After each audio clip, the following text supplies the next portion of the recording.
ఓం శ్రీ గణేశాయ నమ. శ్రీ గురుభ్యో నమ. శ్రీ మాత్రే నమ.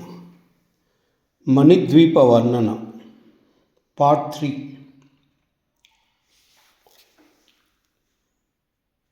మరకత ప్రాకారము దాటాక పగడాల ప్రాకారం ఉంటుంది. దాని విస్తీర్ణము 100 యోజనాలు. కుంకుమల ఎర్రగా ఉంటుంది.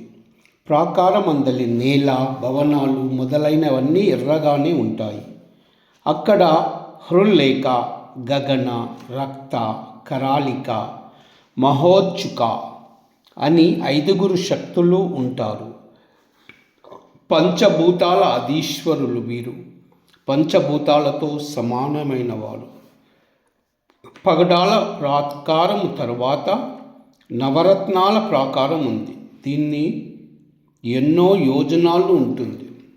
ఆమ్నాయ దేవతల భవనాలు ఉంటాయి అక్కడ. ఆ భవనాలు, అక్కడి నేల, బావులు, చెరువులు అన్నీ నవరత్నాలతో తయారైనవి. దేవి అవతారాలన్నీ అక్కడ అగుపిస్తాయి. ఆమె భూషణాలు, వాహనాలు అక్కడ ఉంటాయి. 7 కోట్ల మహామంత్రాల దేవతలు నివసిస్తారు అక్కడ. నవరత్న ప్రాకారం దాటితే చింతామణుల మందిరం వస్తుంది. అక్కడి వస్తువులన్నీ చింతామణులతో తయారైనవి. మందిరము స్తంభాలు సూర్యచంద్రుల్లా మెరుపుల్లా ప్రకాశిస్తూ ఉంటాయి. కళ్ళు మిరుమిట్లు గొల్పుతూ. చింతామణి మందిరమే దేవీ మందిరం. అందులో 4 మండపాలుంటాయి. ప్రతి మండపానికి 1000 స్తంభాలుంటాయి. మొదటిది శృంగార మండపం, రెండవది ముక్తి మండపం, మూడవది జ్ఞాన మండపం, 4వది ఏకాంత మండపం. అవి అన్నీ అందమైన చందువాలతోనూ, రకరకాల సుహాసన ధూపాలతోనూ, పూల పొదలతోనూ, మహాపద్మ వనాలతోనూ, రత్నాల మెట్లతోనూ గమ్ముగా ఉంటాయి.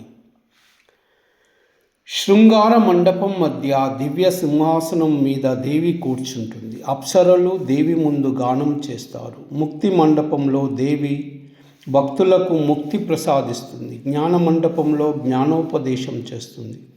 ఏకాంత మండపంలో మంత్రులతో మంత్రాంగం చేస్తుంది. చింతామణి మందిరము దేవి ప్రధాన మందిరము. దేవి శక్తిత్వము 10 సోపానాలుగా ఉంటుంది అక్కడ ఎత్తైన మంచం ఉంది. బ్రహ్మ, విష్ణు, రుద్రుడు, సదాశివుడు, దాని కోళ్ళు. మంచం మీద భువనేశ్వరుడు ఉంటాడు. సృష్టి ఆరంభంలోనే దేవి 2 రూపాలవుతుంది. అదిగో అప్పుడే కుడి భాగాన భువనేశ్వరుడు, ఎడమ భాగాన భువనేశ్వరి అవతరిస్తారు. అంటే భగవతి అర్ధాంగమే మంచమీది భువనేశ్వరుడు. కోటి మన్మధుల్లా ఉంటాడతడు. 5 మొహాల 3 నేత్రాల మహేశ్వరుడతడు. భువనేశ్వరి 16 ఏండ్ల తొలి యవ్వనముతో భువనేశ్వరుడి ఎడమవైపు కూర్చుంటుంది.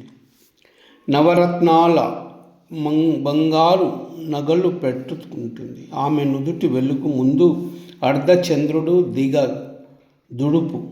దొండపండు లాంటి పెదవి ఆమెది. మల్లె మొగ్గ లాంటి పలు వరుస. చెవి కమ్మలు సూర్యచంద్రుల్లా అగుపిస్తాయి. ముక్కు పొడక వేగుచుక్కలా మెరుస్తుంది. గంధము, కర్పూరము, కుంకుమ కలిపి స్తనాలకి పూసుకుంటుంది. ఆమె కస్తూరి తిలకం దిద్దుతుంది. తల మీద రత్న కిరీటం పెట్టుకుంటుంది. మచ్చలేని చందమామ ఆమె మొహం. గంగా లహరి ఆమె త్రివలి. పద్మరాగ మణికాంతి ఆమె కాంతి. ఆమె కంచుకము మీద రత్నాలు మిలమిలలాడుతాయి. కొప్పులో మల్లెలు పరిమళిస్తాయి. వాటి కోసము తుమ్మెదలు బారులు కడుతాయి. గుండ్రంగా ఎత్తుగా బలిసిన స్తనాలతో ఆమె ముందుకు వంగుతుంది. ఆమె 4 చేతులలో నగలతో నిగనిగలాడతాయి. అందమంతా ఆమెలోనే ముద్ద కట్టినట్లు ఉంటుంది. మాధుర్యమంతా ఆమె మాటలలో ఇముడుకుంటుంది. కోటి సూర్యుల కాంతి, కోటి చంద్రుల కాంతి ఆమెలోనే ప్రకాశిస్తుంది. సర్వదేవతలు దేవాంగనాలు ఆమెను సేవిస్తారు. ఇచ్ఛాశక్తి, జ్ఞానశక్తి, క్రియాశక్తి ఆమెలోనే ఉన్నాయి. లజ్జ, తుష్టి, పుష్టి, కీర్తి, కాంతి, క్షమ, దయ, బుద్ధి, మేధ, స్మృతి, లక్ష్మి ఆమె చుట్టూ ఉంటారు. జయ, విజయ, అజిత, పరాజిత, నిత్య, విలాసిని, దోగ్రి, అఘోర, అమంగళ ఈ నవరత్న మహా కాంచన స్రవ సప్తధాతు మహానదులు ఈ నిధులలోంచి పుట్టాయి. శంఖ పద్మ నిధులు ఆమె పక్కన ఉంటాయి. నవరత్న వహ కాంచన స్రవ సప్తధాతువులు మహానదులు ఈ నదుల్లోంచి పుట్టాయి. ఇవి అమృత సముద్రంలో కలుస్తాయి. భువనేశ్వరి సంగమం వల్ల భువనేశ్వరుడు సర్వేశ్వరుడయ్యాడు. చింతామణి మందిరము పొడవు వెడల్పు 1000 యోజనాలు. దాని ఉత్తర భాగాన ఎన్నో పొడవాటి మహాశాలలు ఉంటాయి. తూర్పు వాటి కంటే ఇవి రెండింతలు ఉంటాయి. మణిద్వీపము అంతరిక్షంలో ఉంది. ప్రళయకాలంలో దీనికి నాశనం లేదు. అందుకని సృష్టి ఆరంభంలోనే దీనికి ఉత్పత్తి లేదు. దేవలోకము, నాగలోకము, నరలోకము ఏ లోకములోని దేవి భక్తులైనా మణిద్వీపమే చేరుకుంటారు. ఘృతకుల్య, దధికుల్య, మధుస్రవ, అమృతస్వహ, దాక్షార సహ, జంబూరసవహ, ఆమ్రేక్షు సహవహ మొదలైన వేలాది నదులు మణిద్వీపంలో ప్రవహిస్తాయి. మనోరథ ఫలాల చెట్లు ఉంటాయి. బావులు, నడబావులు ఉంటాయి. మణిద్వీపంలో ముసలితనము లేదు, రోగాలు లేవు, చింత, మత్సరము, కామము, క్రోధము లేవు. అక్కడ ఆడ, మగ, సాలోక్యము, సామీప్యము, సారూప్యము పొందిన వారి సామ్యావస్థలో దేవి కారణ బ్రహ్మస్వరూపము ధరించింది. మాయామయ శబల విగ్రహం ఆమెది. కోటి సూర్యులు, కోటి చంద్రులు, కోటి అగ్ని నేత్రులు, కోటి కోటి మెరుపులు మణిద్వీప కాంతిలో కోటి వంతైనా కావు. ఓ దగ్గర పచ్చల్లా ప్రకాశిస్తే మరి ఒక చోట ఇంద్ర నీలమణుల్లా ప్రకాశిస్తుంది.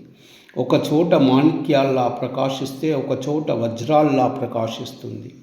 ఒకవైపు దానావలంలా వెలిగిపోతే ఒకవైపు పుటము పెరిగిన బంగారములా వెలిగిపోతుంది. ఒక తట్టు చంద్రకాంతి మణిలా అగుపిస్తే ఒక తట్టు సూర్యకాంతి మణిలా వెలిగిపోతుంది. 10,000 యోజనాల దాకా ప్రకాశిస్తుంది. బ్రహ్మాండాల ఆనందం అక్కడ ఉంది. సర్వ బ్రహ్మాండాల సౌందర్యం అక్కడ ఉంది. మణిద్వీపము స్మరిస్తేనే పాపాలు పోతాయి. మరణ సమయంలో తలుచుకుంటే ప్రాణి ఈ ద్వీపము చేరుకుంటాడు. ఈ స్కందము 8వ అధ్యాయము నుంచి 12వ అధ్యాయం వరకు అధ్యాయ పంచకము. ప్రతి దినము ఈ 5 అధ్యాయాలు చదివితే భూత ప్రేత పిశాచాలు బాధించవు. కొత్త ఇల్లు కట్టినప్పుడు చదివిస్తే శుభము కలుగుతుంది. ఓం కైలా హ్రీం అసకాల హ్రీం సకాల హ్రీం కైలా హ్రీం అసకాల హ్రీం సకాల హ్రీం కైలా హ్రీం అసకాల హ్రీం సకాల హ్రీం. సర్వమంగళ.